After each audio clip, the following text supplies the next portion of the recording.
Bola Supporter di rumah. Kembali lagi dengan saya Lukman Hadi Kurniawan dari reporter Bola Sport dan teman saya. Ya, ada Unggul di sini. Hari ini kita mau ngobrol tentang prediksi timnas lawan timnas Kuwait di kualifikasi Piala Asia 2023. Ya. Pertama Mas Unggul, Ya. ngomongin Kuwait. Kira-kira skuad timnas Indonesia nih yang akan turun, kira-kira prediksimu? Kalau lihat dari kondisi terkini timnas Indonesia ya, kebetulan kita kan juga susah ya karena di Kuwait dan kalau diintip-intip sedikit dari sesi latihan PSSI di YouTube-nya PSSI, kelihatan masih ada beberapa pemain yang cedera kayak Asnawi, masih latihan terpisah. Ya, sebelumnya kan kita tahu juga Asnawi memang cedera ya waktu lawan Bangladesh ya, jadi memang diragukan, tapi Sintayong coba membawa Asnawi tetap ke Kuwait, tapi kemarin cedera masih latihan terpisah nih, agak mengkhawatirkan juga. Tapi di posisi kanan mungkin Sintayong sudah menyiapkan beberapa opsi ya sebagai penggantinya Asnawi yang mungkin nggak bisa maksimal ya. Takutnya kalau terlalu dipaksa, ini cedera juga udah cukup panjang ya dari Ansan Greeners waktu itu kan, sebelum ke timnas U23 udah cedera, di SEA Games cedera, lawan Bangladesh cedera lagi, jadi agak riskan juga ya kalau terlalu memaksakan Asnawi. Jadi mungkin Sintayong untuk lawan Kuwait ini bisa cari opsi lain lah ya. Kalau untuk pemain-pemain lainnya kayaknya sih nggak akan banyak berubah dari lawan Bangladesh kemarin ya. Di depan mungkin masih ada Rafli, di tengah mungkin Klopp, Buaya dan juga Irianto masih jadi tumpuan ya, apalagi Jadi andalan. Iya, kalau di lawan Kuwait ya, kayaknya cocok. Untuk sayap kayaknya masih Lili Pali nih ya. Kemarin kan Sintayong masih agak gregetan nih kayaknya, kurang puas ya kata penampilan Lili Pali sama Dimas Derajat. Jadi mungkin ini juga bisa jadi kesempatan kedua buat Lili Pali karena nggak ada Egy ya, kita tahu ini juga agak pincang ya. Jadi Lili Pali ini termasuk salah satu yang diandalkan karena punya pengalaman.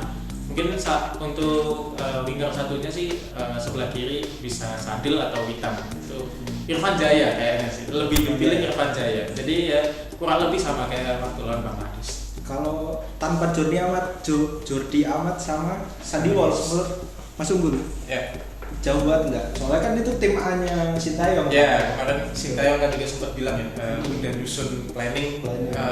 Ada nama Jordi Amat dan juga Sandy Walsh di situ. Tapi kita tahu proses naturalisasinya belum selesai, jadi mau nggak mau terpaksa skuad seadanya. Tapi kita bersyukur masih ada Elkan Bagot ya. Kalau ngelihat Kuwait pemainnya tinggi-tinggi, kita punya track record kurang bagus ya sama antisipasi bola-bola atas. Kemarin juga waktu sesi latihan hari Minggu kita sempat lihat juga, bisa dilihat timnas Indonesia latihan mengantisipasi set piece lawan.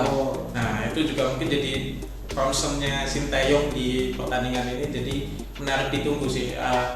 Kalau saya lebih prefer Fahrudin sama Elkan Bagot karena posturnya dua-duanya lebih besar. Ya, kalau berhadapan dengan pemain Timur Tengah kayaknya ada wibawanya sedikit lah.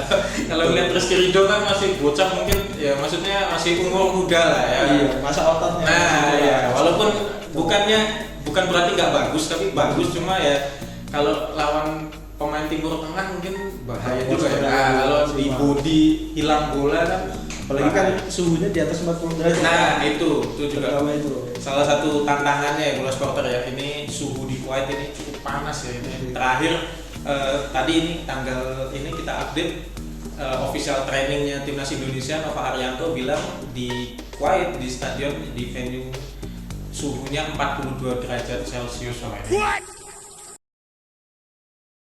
Tantangan juga ya buat timnas Indonesia. Nggak ada di daerah Indonesia sepertinya. Iya, kalau Indonesia udah panas, tapi di sana lebih panas lagi. Jadi, nah itu Elkan Bagot juga jadi PR tuh ya. Biasa di Inggris adem, di Kuwait biasa suhu dingin. Nah itu jadi ya kita tunggu saja gimana kondisi racikan Sintayong besok ya. Ngomongin ini Mas, head to head kan tahun 80-an ya terakhir. Ya. Dari sejarah pertemuan kedua tim menurut Mas Unggul? Ya, ini kalau kita himpun datanya head to headnya dari timnas Indonesia versus Kuwait ini kan udah 6 kali ketemu ya selama ini ya, dan kurang bagusnya timnas kita baru menang nih, kurang beruntungnya baru menang 1 kali, dan itu tahun 80 ya kejadiannya. 1980 itu menang 2-1. Oh bukan, oh iya 2-1 benar. 2-1. Kalau nggak salah waktu Widodo Cahyono Putro. Ya, itu eranya itu. Nah, Widodo Ciputro. BCP. Kita juga mungkin belum lahir. Belum lahir pastinya. Jadi kita cuma menghimpun data saja. Belum menyaksikan langsung permainannya kayak seperti apa waktu itu. Nah, kalau kita lihat juga tapi kemenangan sisanya itu Kuwait lebih mendominasi, dan Kuwait pernah mencatatkan kemenangan telak tuh tahun 1986. Timnas Indonesia kalah 5-0. Nah, ini juga perlu jadi PR ya buat Sintayong ya. Tapi kalau melihat kualitas timnas kita sekarang kan sudah jauh lebih tinggi ya. Ada pemain jebolan Eropa juga, ada pemain berpengalaman. Jadi saya rasa juangnya kan sedang naik. Kalaupun kalah juga nggak telak-telak banget kayak separah itu. Ngomongin Kuwait kan di dataran Asia yang panas itu kan jago kan Kuwait itu. Yeah. Ada sih pemain-pemain yang bisa membahayakan gitu buat timnas Indonesia besok malam berarti. Iya, besok dari tag video ini. Nah, kalau kita lihat Kuwait ini punya permainan yang bagus ya, salah satu tim di Asia Tengah ya mungkin ya, di Timur Tengah lah, tim Timur Tengah yang bagus di peringkat 149 FIFA sekarang. Timnas Indonesia buat informasi saja di 159, jadi terpaut 10 peringkat ya. Lumayan. Dari itu aja kita udah tahu kan kualitas Kuwait udah lebih tinggi. Nah, satu pemain Kuwait yang mungkin paling diwaspadai, harus diwaspadai itu Al-Mutawa. Posisi striker. Nah, itu walaupun senior. Ya, Al-Mutawa ini punya histori panjang juga sama Indonesia ya, karena tahun 2009 Al-Mutawa ini pernah jadi momok lah untuk timnas Indonesia gara-gara masih main untuk waktu itu masih main lagi besok berarti. Nah, ini kayaknya Al-Mutawa besok main lagi. Tapi kita lihat tadi lihat di update story-nya udah mulai ngetek AFC. Udah mulai kode-kode kalau dia main seperti akan main. Nah, kalau kita sih semoga nggak main ya. Jangan dulu deh. Tahun 2009 kita gagal ke Piala Asia gara-gara 2 gol dari Al-Mutawa. Mimpi buruk betul-betul bahaya. Kalau untuk pemain lainnya yang juga harus diwaspadai, ini ada gelandangnya Kuwait satu namanya Fawaz Ayed. Ini juga termasuk gelandang yang lumayan ya kalau menurut saya, karena pernah cetak gol juga ke gawang Lituania ini. Kalau nggak salah pernah main di Itihad kayak. Ya, juga Arab itu. Itu bisa jadi momok juga itu untuk timnas Indonesia. Yang pemain ketiga nih yang perlu diwaspadai Sintayong juga, ini darah muda. Nah, kalau darah muda biasanya menggebu-gebu nih mainnya. Ini ada Mubarak Al-Fani. Nah, ini baru 19 tahun tapi sudah musuh Marcelino. 17 benar. Marcelino Ferdinand. Tapi dia sudah punya 17 caps sama timnas Kuwait senior dan juga udah nyetak 2 gol. Wah, berarti pertarungan tim senior sama tim muda. Review singkat untuk Sanggul besok. Prediksi. Bagaimana prediksinya nih? Prediksi seru pasti. Kalau seru pasti, tapi mungkin kalau menurut saya sih Sintayong lebih cenderung main agak bertahan kayak lawan Bangladesh kemarin. Tapi kalau Vietnam, ya lawan Vietnam lebih pasif lah, lebih menunggu gitu untuk serangan balik, karena winger kita kan juga cepat-cepat ya, jadi lebih mengandalkan itu kayaknya.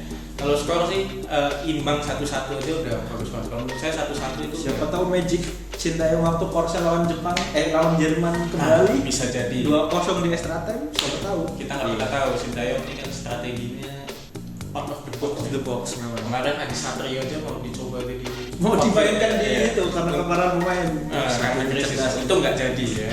Tapi kita nggak pernah tahu strategi Sintayong. Kalau misal imbang Mas besok Yordania sama Nepal, berarti kan harus ada yang menang nih. Kalau misal ya kalau besok imbang, sedikit review. Ya, kalau besok timnas Indonesia lawan Kuwait imbang, sebenarnya Indonesia tuh masih tetap dapat keuntungan ya, karena peringkatnya Kuwait kan bisa dibilang punya keuntungan lah karena tuan rumah, peringkat tinggi, jadi kita main di depan sport. Jadi wah itu bisa nahan imbang aja udah proses. Dan kalau lawan Yordania dan Nepal, saya rasa Indonesia untuk menang-menang tipis masih bisa lah.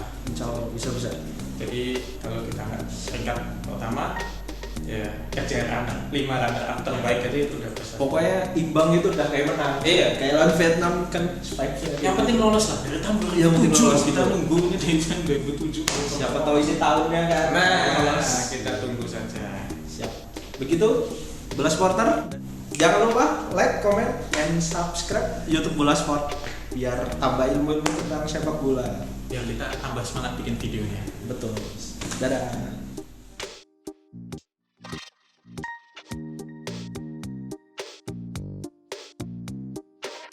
Terima kasih sudah menonton. Silakan subscribe, like, dan jangan lupa komen di bawah ya Bola Spotter.